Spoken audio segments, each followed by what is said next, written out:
Hindi maaari, Niall. Kapatid mo na si Abby. Wala ka nang dapat pang maramdaman, maliban sa pagmamahal para sa isang kapatid. Mami, mahal na mahal ko si Abby, nang higit pa sa isang kapatid. Tumingin ka sa ibang babae, Niall. Nakikiusap ako, Daddy. Unawaan niyo naman ako. Si Abby ang buhay ko. Siya lang. I Heart You, Baby, Episode 6. Dumating ang araw ng pagbabalik ni Niall sa bansa.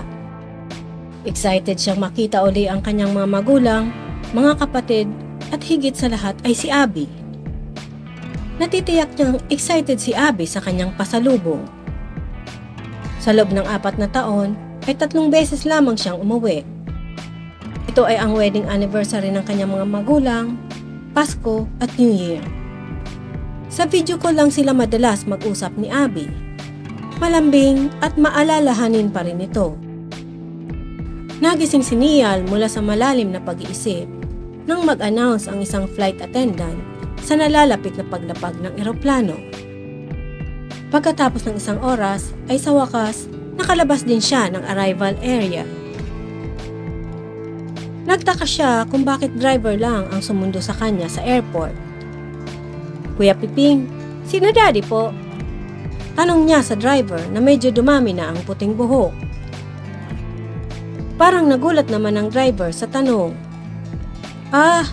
May importanteng meeting kasi si Sir. Tapos si Ma'am, sa bahay ka na lang daw hihintayin. Ganun po ba? Pumasok ng sasakyan ng binata at ipinikit ang mga mata. Medyo napagod ang katawan niya sa haba ng biyahe sa himpapawid. Agad siyang bumaba pagkadating sa bahay. Hi, Mami! Masaya niyang binati at niyakap ang sumalubong na ina. Welcome home, Niall! Niyakap din ni Alex ang binata. Iginala ni Niall ang paningin at may hinahanap ang mga mata. Nasaan sila, Mami? Tanong ng binata. Parang hindi excited ang kanyang pamilya sa kanyang pag-uwi. Nasa office pa ang mga kapatid mo, wika ni Alex. Mami, si Abby. Hindi na hinintay ni Niall ang sagot ng kanyang ina. Agad siyang umakyat ng hagdan. Nasasabik siyang makita at mayakap si Abby. Abby! Baby, I'm here! This is Kuya Niall. Kinakatok niya ang pinto, ngunit nakailang katok na siya pero wala namang nagbubukas. Niall, anak, wala na si Abby dyan. Nilingon ni Niall ang ina. Bakit? Nasa school pa ba? Malungkot ang mukha ng kanyang ina at kinabahan siya. May problema ba, Mami? Naupo sa gilid ng kama si Alex at pinaupo ang binata. Niall, anak, wala na sa atin ngayon si Abby. What do you mean, Mom? Anong wala na si Abby? Nanghina si Niall sa narinig at parang sinakluban siya ng langit. Anak, kinuha na si Abby ng kanyang ina noong nakaraang buwan. Kumpleto mga papeles niya. At pinatunayan din ng opisina ng orphanage na yun nga ang ina ni Abby. Ayaw sana namin payagan ng daddy mo. At ayaw na rin ni Abby. Pero nakiusap ang ina nito na makasama si Abby kahit sa bakasyon lang. Bakit hindi niyo man lang sinabi sa akin, Mami? May himig pagtatampo ang tono ni Niall. Anak, si Abby ang nag-request na huwag sabihin sa'yo. Dahil gusto kanyang isurpresa. Doon din kasi ang punta nila sa Massachusetts dahil taga roon pala ang napangasawa ng ina nito. Pero mula nung umalis sila ay nawalan kami ng kontak sa kanya. Nakarehistro ang pag-aalala sa mukha ni Alex. What? Wala bang ibang contact number na iniwan sa inyo o address man lang? Napatutop sa kanyang noo si Niall. Labis siyang nag-alala sa kinahinatnan ni Abby. Meron, pero wala sila sa nasabing address. Niall, nakikipag-coordinate na ang daddy mo sa kinauukulan at humingi na rin siya ng tulong kay Tito Odi mo. Bakit nyo naman pinagkatiwala si Abby sa kanila, Mami? Naluluha na si Niall. Naninikip ang dibdib niya sa pag-aalala. Saan niya hahanapin si Abby? Niall, pasensya na. Wala kaming karapatan na ipagkait si Abby sa tunay niyang ina. Hahanapin natin siya, anak. Hinimas-himas ni Alex ang likod ni Niall. Nauunawaan niya ang damdamin nito. Malalim na ang gabi ay hindi dalawin ng antok si Niall. Pinuntahan niya ang dating kwarto ni Abby. Pinagmasdan ang portrait ni Abby na nakasabit sa dingding. Ang ganda ng dalaga sa picture at waring nakangiti sa kanya. Hinaplos niya ang mga pisngi at mga labi. Baby, nasaan ka na ba? Sana tumawag ka. I miss you so much. Nanlabo ang kanyang mga mata at pumatak ang kanyang mga luha. Sa loob ng maraming taon, ay nakita niyang lumaki at nagdalaga si Abby. Ang inakala niya noon na pagmamahal lang sa isang kapatid, ay hindi pala dahil napatunayan niya ito nang lumayo siya. Lumayo siya ng milya-milya, ngunit ito pa rin ang nasa puso at isip niya. I love you, Abby. Promise, hahanapin kita. Nahiga si Niall at ipinikit ang mga mata. Nakatulog na rin siya sa wakas.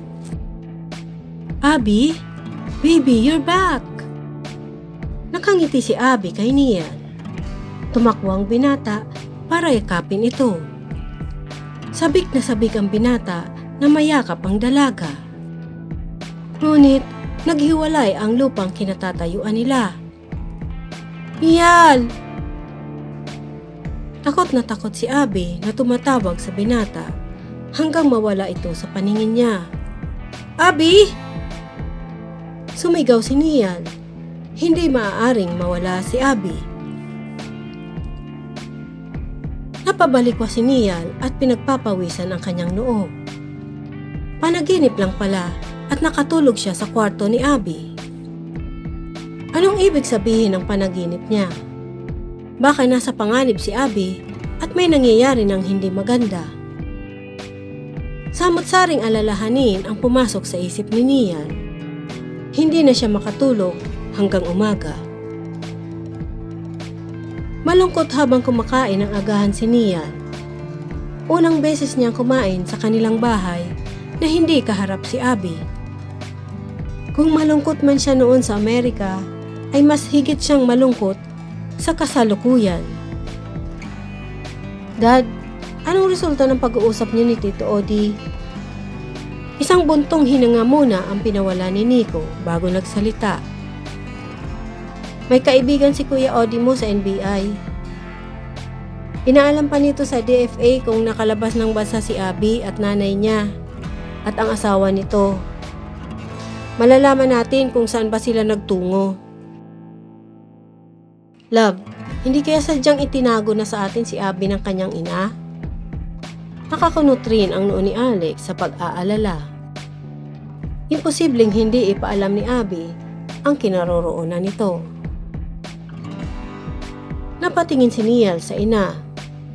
Mami, maisip na si Abby.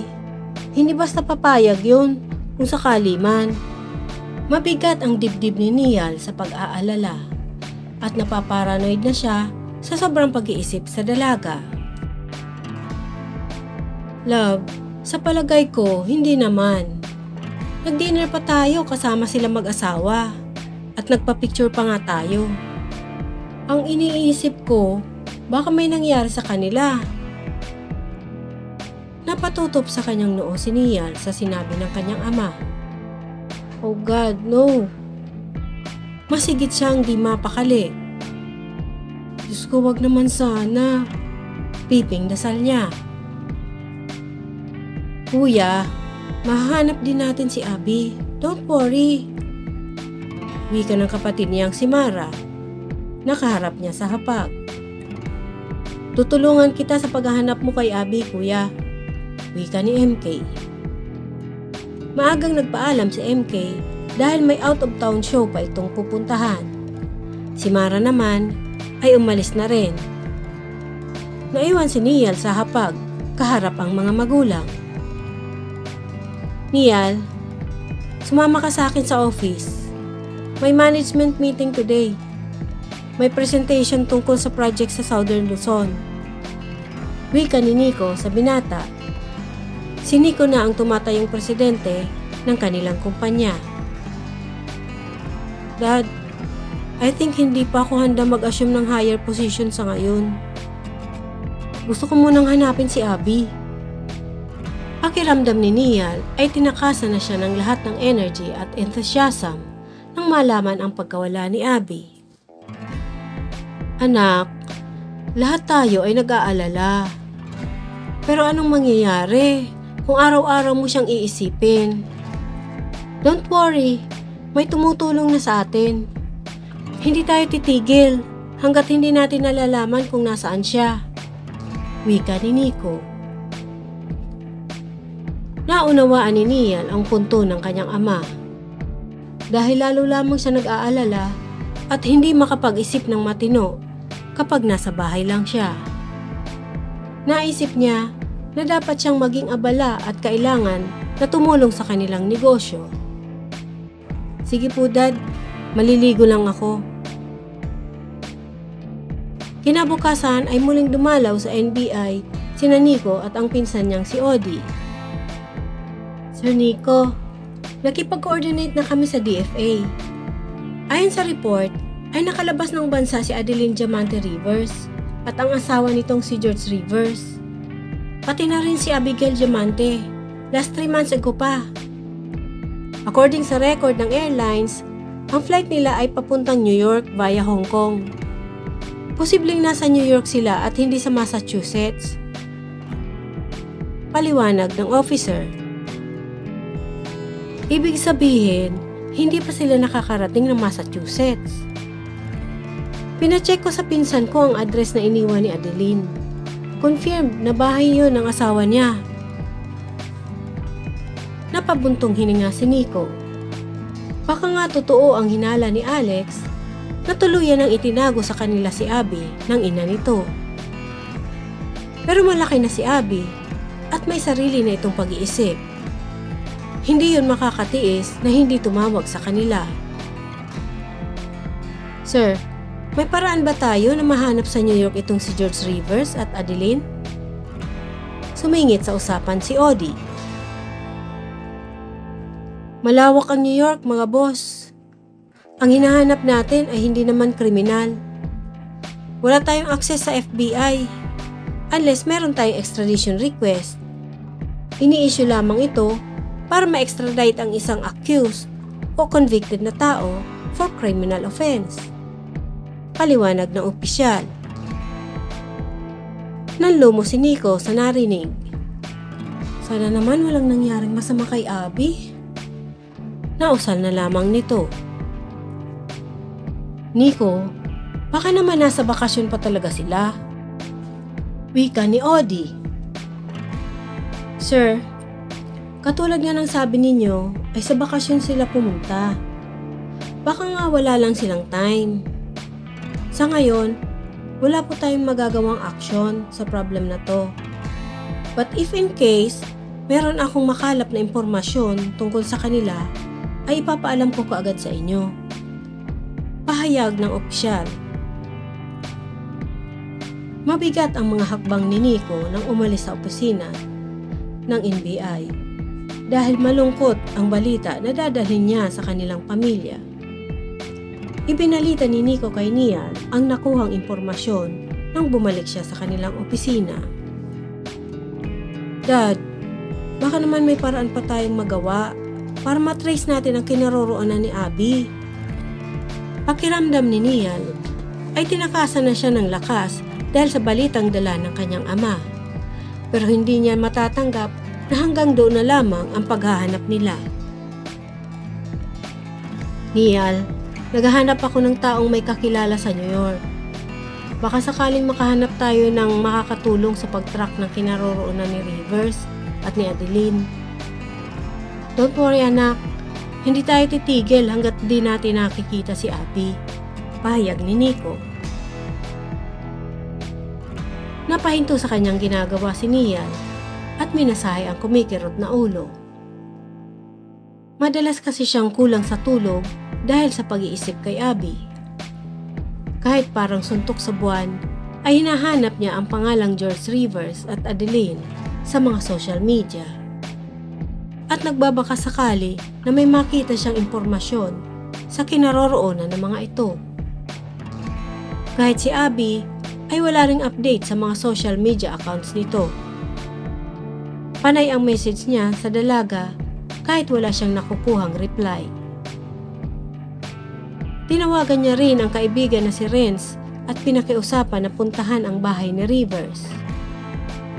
Ngunit walang tao ang bahay at ilang buwan nang wala ang may-ari ayon sa nakalap na impormasyon ni Renz.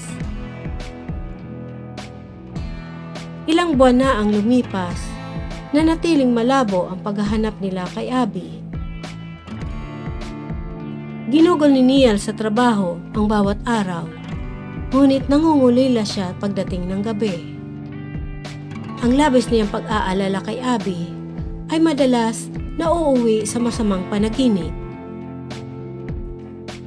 Isang umaga ay napabalikwas sa higaan si Neal.